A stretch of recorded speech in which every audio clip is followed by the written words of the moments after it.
Think about that for you. What are your great examples of leaders in your life? What are some of the worst examples of leaders in your life? And what were the qualities and characteristics of both? And then what percentage of those qualities and characteristics of both, of the good and the bad, were directly or indirectly related to their level of emotional intelligence or lack thereof?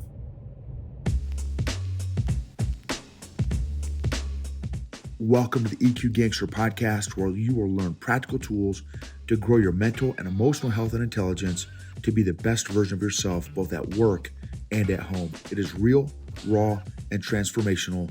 The journey of emotional growth isn't easy, but it's worth it. I believe in you.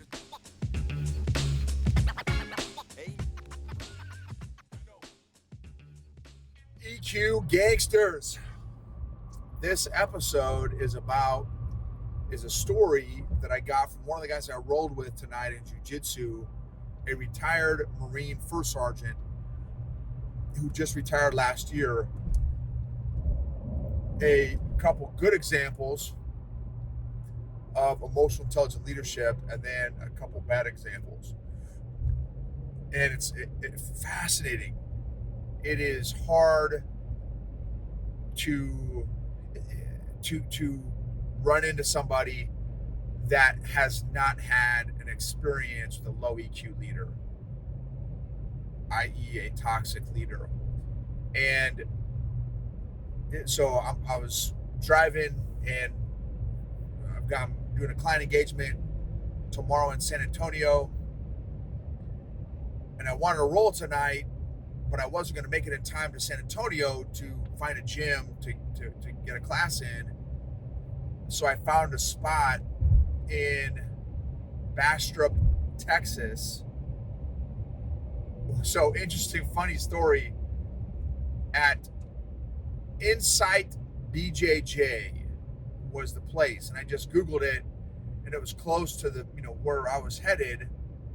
I mean, in terms of it was not far off the highway, and so I just picked that one, randomly picked that one, and Bastrop was going to be about the time of an evening class, which is about 6 o'clock, 6:15. And so I'm like, okay, let me shoot for that one.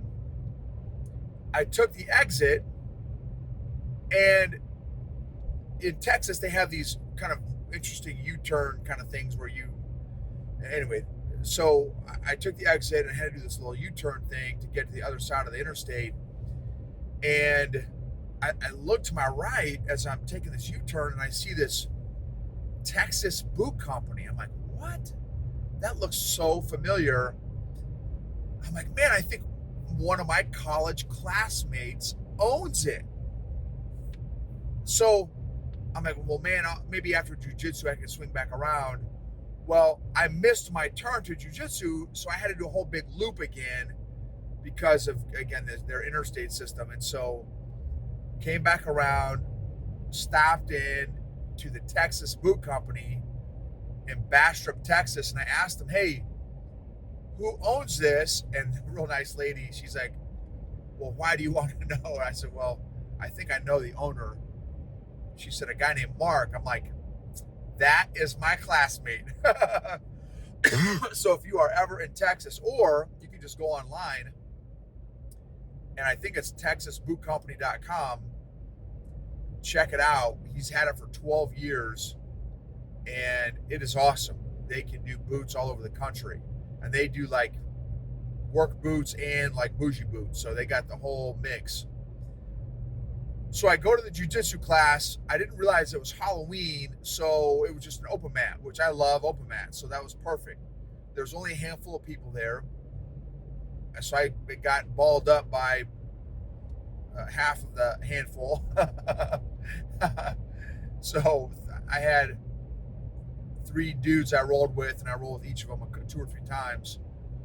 And one of the guys I rolled with is this retired first sergeant from the Marine Corps. And we got done rolling, and so I had asked him, I said, hey, so what's your background? What do you do? He said, well, I'm retired from the Marine Corps. He said, what do you do? And I said, well, I do emotional intelligence, executive coaching, and podcast, YouTube and stuff. And he said, he said, well, what's that? What's emotional intelligence? I said, well, have you ever experienced a toxic leader? And he's like, oh yeah. I said, well, there's probably a 90% chance that that's due to a low emotional intelligence. And then I said, have you ever had some great examples of leaders? And he said, yeah, absolutely. And he said, and I said, well, that's probably an example of high emotional intelligence. And he said, oh man, he's like, let me tell you 2 stories. Well, it ended up being a few stories, but 2 stories about a good leader and then another story about a bad leader. And I want you to think about it too, that are watching on YouTube or listening. What are one of your top 2 leaders that you've ever served or worked for?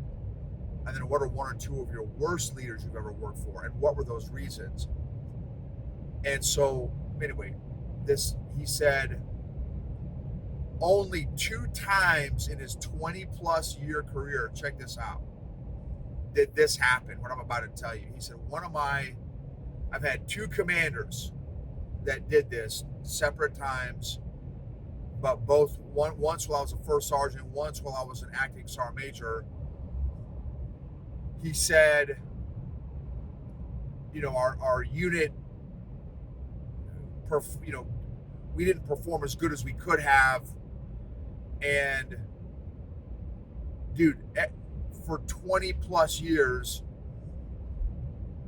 my experience in the Marine Corps was we get our rear end chewed, yelled and screamed at, and then the next day we fix it and we don't do it again. But it's the immediate response every single time is they yell and scream at us, and then we fix the issue. He said this commander, and again, I'm already a first sergeant, so I've already got, probably 13 to 15 years in the military. This commander, again, we had performed, not as good as we could have. He said, okay.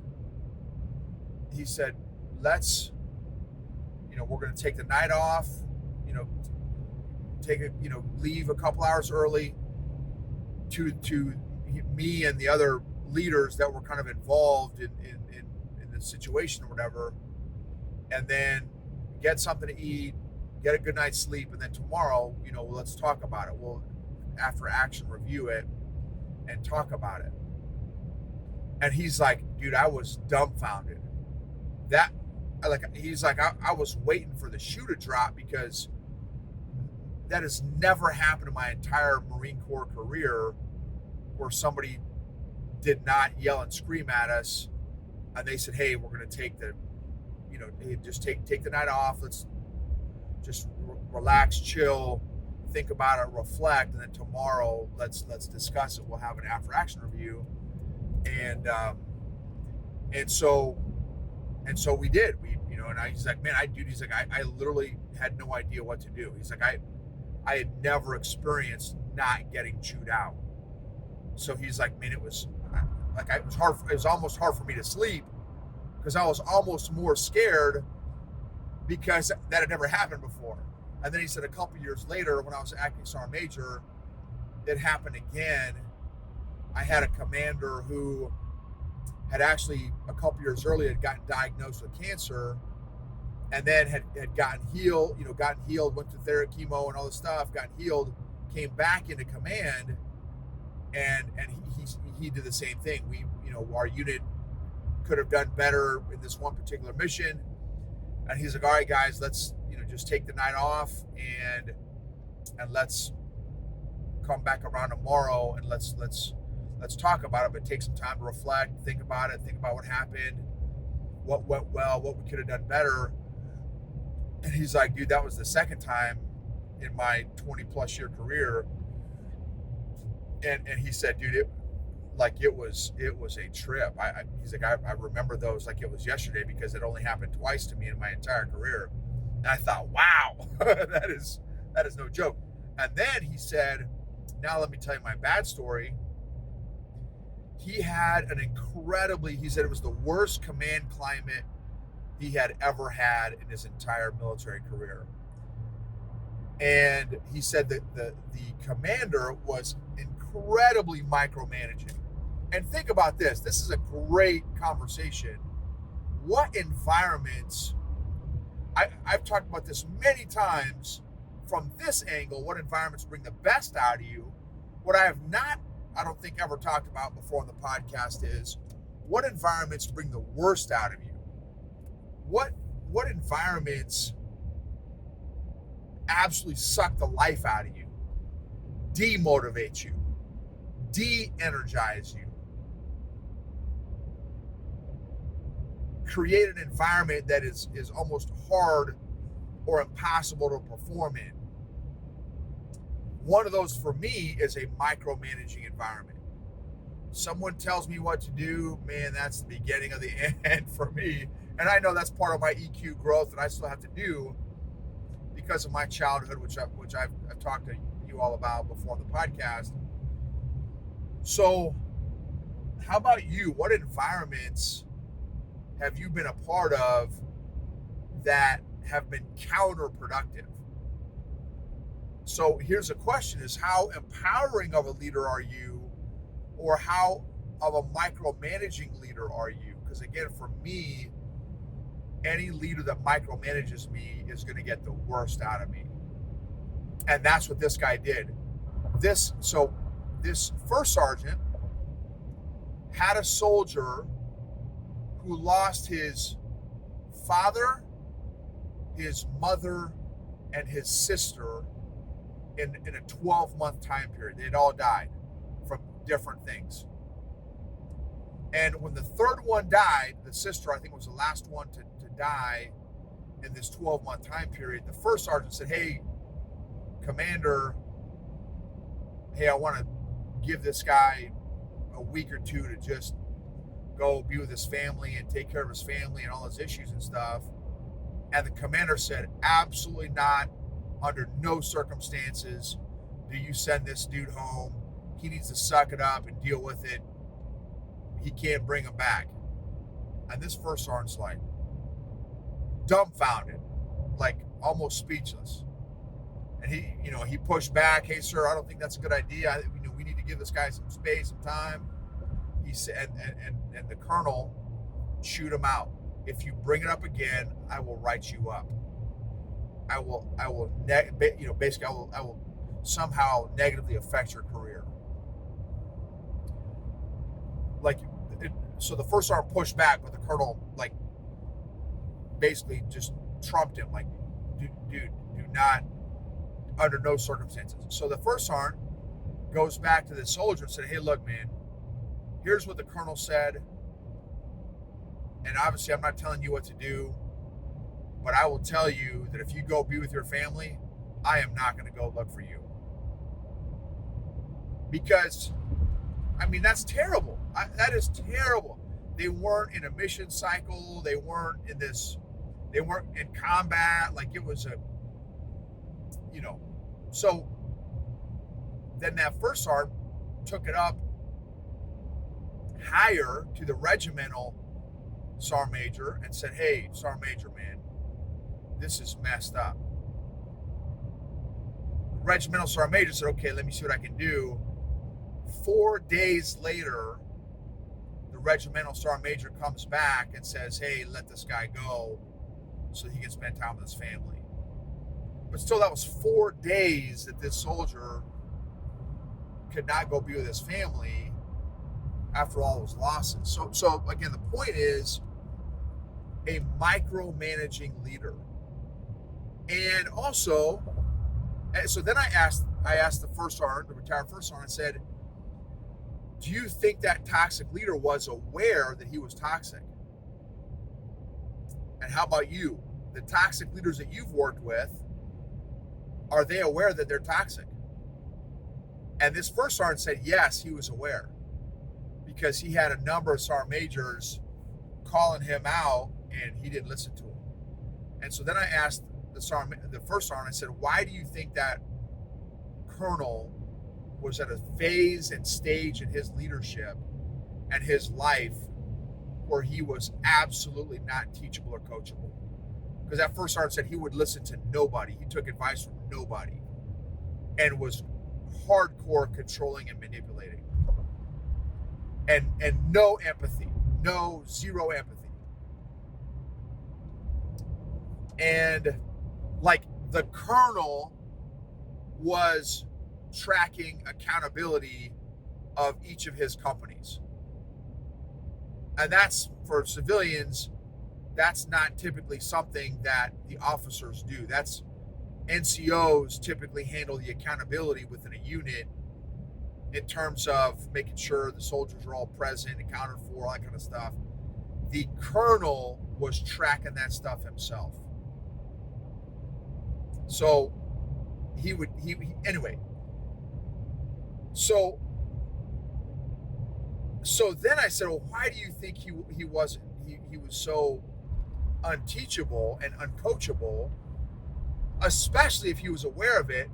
And the first sergeant had a really good insight. He said, in my career, when I saw officers that were not teachable and they were hardened, he said, oftentimes somewhere earlier in their career, they got burned by an NCO and they made a mental and emotional decision that they are no longer going to listen to anybody, not any NCO, not fellow officer, because they got burned before. They made an emotional decision that they are not going to listen to anybody because the last time they did it, they got screwed. So anyway, super interesting conversation. Think about that for you. What are your great examples of leaders in your life? What are some of the worst examples of leaders in your life? And what were the qualities and characteristics of both? And then what percentage of those qualities and characteristics of both, of the good and the bad, were directly or indirectly related to their level of emotional intelligence or lack thereof? And again, another one is, were they self-aware? Were the good leaders self-aware? Were they aware that they were good? And with the bad ones, were they aware that they were bad? And then what was it that they weren't willing to grow or change? That's the other thing that's just fascinating for me. So, and then the other way I look at this is, how can I avoid those traps so that I never get to a place in my life where I become unteachable? How can I stay so hungry, humble, smart, and appreciative? Patrick Lencioni, in one of his books, 5 Dysfunctions of a Team, I think it's somewhere in there, he talks about the ideal team player. They did research on all these employees and stuff. The 3 qualities that the best employees had were hungry, humble, and smart. Hungry, humble, and smart were the 3. And then I added a 4th one, appreciative. Hungry, humble, smart, and appreciative. That's who I like working with, who I bring the best out of, and who brings the best out of me. Are they hungry, humble, smart, and appreciative? And am I modeling being hungry, humble, smart, and appreciative? Thank you for being a part of this journey. Your emotional health and freedom and fitness is worth it, because your family is worth it. Your colleagues and coworkers are worth it. Your calling, mission, and purpose are worth it. Please share, subscribe, write a review if you find an episode that was really helpful or resonated with you that you think might help somebody else.